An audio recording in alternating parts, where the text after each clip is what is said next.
I joined the Information and Knowledge Strategy Master's Program in 2011, before anybody really understood what it was going to be. And one of the first things we said was, we want our students to be responsible for each other's learning. We want them to have collaboration basically coursing through their veins. And in the first 6 months of the program, we introduced something that we then called the 4 discussion disciplines. Now we call it the 5 discussion disciplines, as a way to improve the way that they interact in the online discussions. And what that basically meant was, we want them to be attuned to the way in which their approach to commenting and approach to interacting with each other's impacts not only the specifics of the content, but also the way in which people feel safe and the way in which people feel curious. And so with that, I'm going to turn it over to Domi and Diana, and maybe one of you is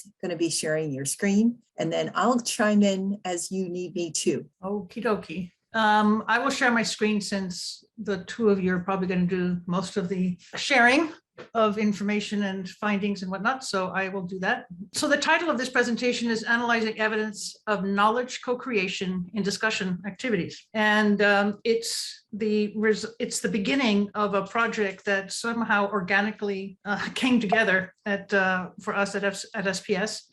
And here we are, the 3 of us and others who may or may not involve. Well, there was an instructional designer who was also part of this, but she's not as involved in the research piece at the moment. I serve as Associate Director for Learning Resources and Academic Technology, which essentially means that I'm, scouring the internet for technologies that can really improve learning outcomes for students.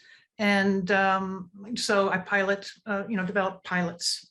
My goal is to have a very small technology stack that that contains versatile technologies that we can learn a lot about. Because if we have too many technologies, we can't learn anything, and typically they're abandoned within a year or two. So we really have to work closely with our technologies and our faculty and our students to understand how a given technology can really support teaching and learning. And then Diana, I'll come back to Kate in a second. Diana is a relatively new instructional designer. She also comes with a background as a learning analyst and has been incredibly helpful at crunching the data in this little study. And then, of course, Kate, as Max mentioned, is a veteran faculty member and just presented her defended her doctoral dissertation, and so we're very, very proud of her in that respect. It's a long haul, as anybody who's done it before knows. Okay, so the learning objectives for this particular session we want to share with you how we're using Kate's research framework to drive effective online discussions, how we're coding discussion analytics thanks to the FeedbackFruits providing access to data on demand for each activity. And so we're coding it for quality and impact of participant contributions, again, using the framework. And then we're hoping that we can foster knowledge of co-creation, higher order learning and online discussions, and that you will all join us in exploring this topic further. These are the key questions that we have. How do the discussion disciplines impact a given discussion activity? We'll describe those disciplines in a minute, but how do discussion disciplines impact learning across discussions in a course? What constitutes the evidence for knowledge co-creation? What is the role of faculty in modeling and facilitating knowledge co-creation? What's the role of students in the same fashion? And how can we develop prompts that better facilitate knowledge co-creation? And are there any conclusions that can be drawn and applied to discussion design in our school? So this is the beginning of what we hope will be a substantial, a study that provides substantial outcomes for faculty once we could draw, conclusions and provide insights into how every faculty member can approach their discussions if they so choose. So I'm actually going to let Kate introduce her 5 discussion disciplines. Yeah, let me just discuss these. So when I first started teaching online, I said to myself, wow, I can't imagine that anyone would learn anything from asynchronous interaction. This has got to be just the biggest waste of time. I was completely wrong. Basically, what we saw was that early on, students were going in almost like playing a game of tennis. They would go in and they would put a comment out there and then they would scatter. What we saw was the need for them to see themselves as co-learners. And we, as faculty in a program on information and knowledge strategy, brought a lot of background in dialogue and organizational learning. So I brought initially the set of discussion disciplines that come from the practices of dialogue. And we saw those fell short because typically when you're practicing dialogue, you aren't really focusing on drawing people in, and nor are you focusing on translating or summarizing. So we updated the dialogue practices. This was in the late fall of 2011, early 2012. We said to our students, when you go into the discussion, each one of you is going to be responsible for all 5 of these. However, during a particular exercise, one person will be the lead, and that person will kind of broach the topic, and they will come at the end and they'll summarize. We'll also have other people who will be what we call social reporters, and they will make sure that others engage with these. Let me go through them really quickly. So courtesy is about providing respect generally for the discussion and for each other. Inclusion is sort of being very purposeful about seeing individuals, saying, for example, Diana, that was a good comment. Diana, are you understanding? Max, how does this correlate to that area that was interesting to you last week? So inclusion is about real kind of direct acknowledgement of a person and making sure that they claim their seat. Integrity is about making clean statements, generally data-driven. Integrity Q is about making clean questions, saying things like, can you help me understand? But not saying things in ways that put others on the defensive. And then translation is up-leveling and synthesizing and making connections. We have another discussion discipline, which is not in here, which is called what I call snarky. And when we talk at the very end, I'll tell you about when I did some coding of these same things in transcripts in another forum and how I was able to see the quantitative impacts. So now back over to Diana. Okay, thank you, Kate. And I do want to preface Diana's section by sending out kudos to FeedbackFruits for making all of this possible, because we wouldn't have been able to bring her framework into this work without the data that you've helped us to see in every activity. So that's really great. Yeah, so we basically exported data from FeedbackFruits, and based on the research framework on student discussion text in 4 discussion activities throughout the course were coded by one coder manually first, and then some codings were reviewed by the other 2 researchers. So we also actually found some language patterns that students use when they use different discussion disciplines. So for example, when they use some phrases like this could also be called something, that is courtesy, because that's basically showing respect, or this is basically showing they are explaining new terms to the group for them to better understand their ideas. And for example, like translation, if they say something like, in other words, it means, therefore, they are trying to synthesize some ideas. So can we move on to the next slide? Sure. Thank you. So as the screenshot shows here, one column, discussion discipline, shows the coding results. So when the coder was reading one student's comment, we would break up the text into different moves by discipline. Like here, we just coded what discipline student used in one utterance. And for example, one comment from student 10 includes 3 different disciplines: inclusion, integrity, and integrity Q. In this case, we broke up the comment up into 3 different moves. And one note, we haven't finished the coding process yet, so all the findings we have are preliminary. Ideally, we hope to see like the student discussion text should be coded by different coders, like 3 coders independently, and intercoder reliability will be performed to ensure the credibility of the findings. So at this stage, we can share some preliminary findings and talk about how we would like to answer our research questions we showed before.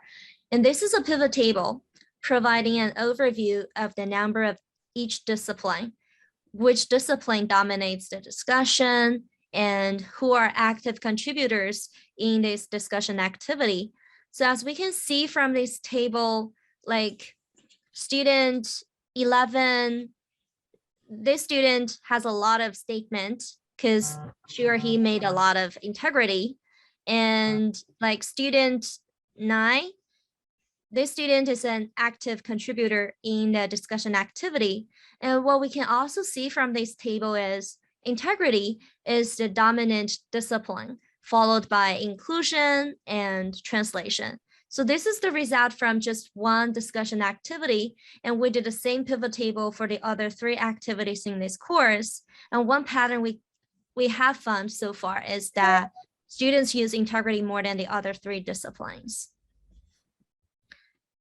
And to further figure out how the 5 discussion disciplines impact a discussion activity, how the disciplines play out in a given discussion activity, we took a look at the percentage of each discipline in every shred. So there are 4 shreds, there are 4 prompts in each activity, in this activity. And how do the discussion disciplines change over these 4 shreds? So one pattern we could see here is the percentage of translation is getting higher, which is actually what we hope to see, since students are using more higher order thinking skills to synthesize their ideas. And we hope after we finish our coding and double check the coding part is reliable and valid, we'll do the same thing for the other 3 activities to see if there's this is a pattern across all the activities, and to see if there are any other prominent patterns. So to zoom out and see a bigger picture, we generated a table to summarize the percentage of the 5 discussion disciplines in each discussion activity. So we can answer the research question, how do the discussion disciplines impact a course? How discussion disciplines play out in a given course? So from this table, we can see that integrity takes over 50% of the 5 disciplines, and which is like really the majority of the disciplines. And students used inclusion and translation more and more over time. So that's how discussion discipline play out in a course. And we also know that from previous research, faculty presence can impact students' performance in discussion activities. So we want to figure out how faculty as a participant or co-creator of knowledge, or even like a role model in a discussion activity, can influence students' use of 5 disciplines. So we have a table here that shows our initial findings. We want to explore how faculty can increase students' use of higher order learning and higher order thinking. So for example, the preliminary findings show that faculty's contribution is getting less, which is not surprising, since we want to see students contribute more over time. We also see students get to use more inclusion and more translation. Is this pattern related to faculty's contribution? We are not very sure yet, but we will further investigate the impact of faculty's role. Now I'm going to hand it over to Domi for our takeaways. Yeah, so as you can see, this is very nascent research study, but we're very committed to it. And here's some, modest preliminary takeaways, but we are okay with that. So we feel it's important, and as Kate said earlier, that students be introduced to these disciplines so that they can become more conscious of their participation, and really invest in knowledge co-creation specifically. And then we also know that the instructor's role is crucial as a co-creator and role model. And this is something that Kate brought to the IKNS program when she was the program director. And so that's pretty obvious. And then that the instruction supporting discussion activities should really require students to use these disciplines in their contributions.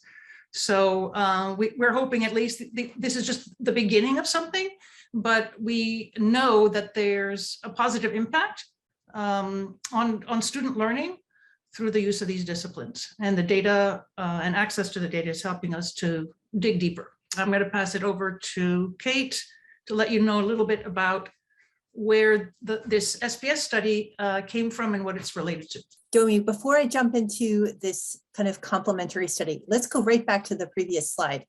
So one of the things that as faculty, we offered our students in their very first course in the Information and Knowledge Strategy Master's program is an opportunity to self-assess. So their first assignment involved looking back at 2 or 3 discussions and stating what were great examples among their peers of each of the discussion disciplines, and then describe what they felt was their learning edge. And you probably won't be surprised that most of the students felt they had a learning edge in the areas of inclusion and translation. Because fundamentally, when you're just starting a program, you're like, I don't even know my peers. So how am I going to include them? I don't really even know what to do to include them. I don't even know when they feel excluded. Second, they don't know as much about translation. Many of them could be thinking, well, was that clever or not? Was that remarkable? Am I able to kind of relate this to this previous thing? So they were more hesitant on translation. After we assigned that assignment to the students and they all self-assessed and they all kind of wrote their learning edge, and we told them they can never be wrong in that assignment because they can admire anybody and they can be wrong about their own vision and their own hope, but they can be very intentional. We then in the second semester said, where are you today? How are you doing? And by the second semester, many of them were very keen on using both inclusion and translation. In fact, they were proud that they'd adopted those skills and habits, which made them better learning partners. So let's go to the next slide and I can talk very briefly about complementary research that we've been doing. So in addition to teaching at Columbia, I'm also in ecology and environmental sciences at the University of Maine. In my work at University of Maine, I brought the 5 discussion disciplines into a machine learning context to see if we could use natural language processing in what we call the BERT application to go and find the discussion disciplines in transcripts. In fact, we used 7 different training transcripts from town halls that related to sustainability. And we trained the BERT model to be able to recognize the discussion disciplines. We call that the neural net. And we then ingested 21,000 utterances from the open source arena, which is approximately 600 transcripts. And then we use what's called binary logistic regression. Sounds really fancy, but it's just basically regressing your outcome, which is like 1 or 0 on your independent variables, which are our discussion disciplines. What was very exciting and gratifying was that we were able to see a number of preliminary conclusions. We saw that there was a 45% increase in the likelihood, or the odds, if you will, for the group to have an intent to act, which means basically some evidence that they're going to do something for every 10 percentage point increase in inclusion. Now, similarly, we hope to see something where, for example, if there's more integrity cube, meaning more questions, we're hoping to see that we will actually have a higher level of options being generated, more innovation. And if we have more courtesy, we expect to see more relationships emerging. Or specifically, if we see a change from being sort of very dull, serious, or maybe even snarky to being positive, that will be correlating to an increase in relationship. Some of those data are difficult because we do have a lot of correlation between the discussion disciplines. You're probably not surprised. It's very hard to do these statistics because of the relatedness. If you look at the next slide, you can see just one of many, many interesting observations. So in our work, we had these 7 town halls, and we were able to do tagging in not an unlike way that you just saw Diana did. We used pivot tables after having coded 750 utterances.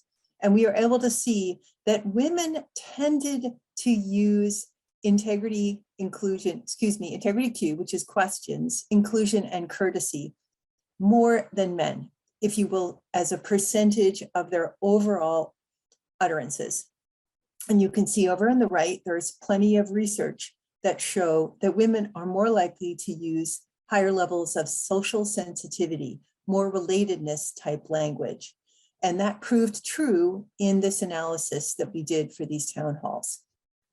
And you can see on the far right, we had the word anti, which was sort of the snarky comments, which could be the opposite of any of these. It could be making a brash statement that's not founded with data, which is the opposite of integrity. Or it could be doing something that is sarcastic or backhanded, which might be the opposite of courtesy or inclusion.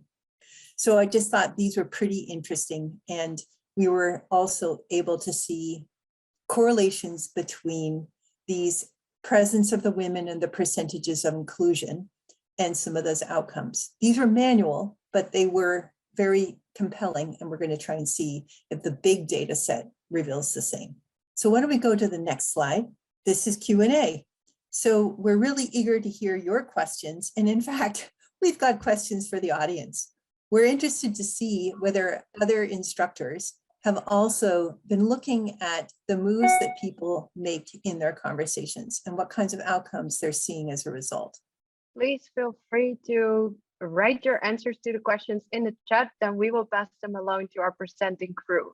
So the first question is, do we share the results of the study with the students? We really should. The students have graduated. So this particular population was highly dominated by students who were in their very, very last class. We had 1 or 2 students who are still in the program, in the ICANNS program, but we also had students that were in the Applied Analytics program and the Technology Management program. All the other students that were not in ICANNS have graduated. But thanks for the suggestion. Considering what happened while I was the academic director and the students' absolute fervor for the discussion disciplines, I would really hope that for the students to be able to see the analysis, they would feel like, wow, this is real. This isn't just something that I imagined. Serena, I see you've got a comment. The more I participate in discussions in the first year experience course, the less the students participate. I would love to see that data. So I think part of what we have to do is set the stage in advance as a faculty member. So we can't say to the students, oh, we'll answer the questions for you. We need to say to the students, we're out there with you to draw you out and to teach you how to engage and make each other's learning one of your objectives. And so please follow my role. Don't see me as a substitute for you. Yes, there's a good question here. Question number 2, thoughts about applying these data to a non-traditional student population. So there are lots of different ways to define something as non-traditional. Our students are generally working professionals. They have children, they have dogs, they have many constraints on their lives. They have jobs, they have bosses. So they are non-traditional in many respects. So one of the first things they need to feel safe doing is to share their personal experiences of being professionals, applying some of the learnings of the courses. We also have students who have not historically been big academic performers. And they've told that to us. They've said, look, I went to the military because I wanted to be away from academia. Can you help me be in this system where I can act like an academic and get through my program and advance? So one of the things we've done, both in the FeedbackFruits or in these conversations, as well as in the core material, is to make sure that they understand frameworks and they feel comfortable with the frameworks, and they can use the discussions to kind of kick the tires, not feeling that they have to jump into an assignment, but they can support each other. Oh, why wasn't the ante just included in the students' analysis? I'll tell you the whole truth. There was no ante. We really had very, very few snarky comments. In fact, I think, Diana, you and I talked about a couple of them where somebody said, I think I was just snarky. I apologize, like right in the middle of the comment. I don't think we had snarky comments, but we did actually have some examples of snarky while we were doing it with the town halls.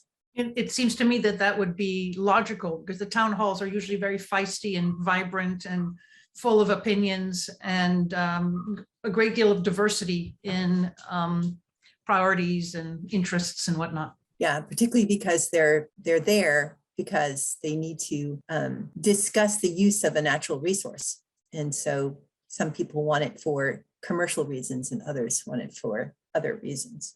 Awesome. Thank you very, very much.